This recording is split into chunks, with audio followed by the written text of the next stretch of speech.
Do kisha unë, tani, nëse Majlinda Bufi ka ndonjë gjë për të thënë, jepja një çik mikrofonin se nuk e përmenda Toskanën se mu duk si lapsus i Ervinit që se ka shkruar këtu, se normalisht u mendoj që ti i ke sjell këto hartat.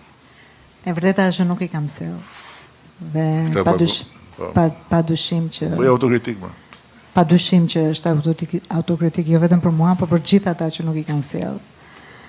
Nuk ka dyshim që do ta përmbushim atë deadline-in që ju vendosët. Sigurisht që është mundësi shumë e mirë, jo vetëm për ne si kryetar bashkie edhe të vegjël, po në fakt është për gjithë qytetarët. Në fakt ne kemi filluar pak punën, por nuk e kemi finalizuar. Nuk ka vend për të thënë fjalë tjera. Ka shumë prishet. Faleminderit që nuk na kritikove hapur.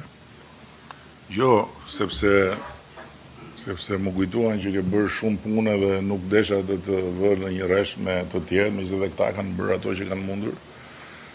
Po që ti të mbetesh në një rreshme me Maliajin edhe me Fusharzin, kjo nuk më pëlqen.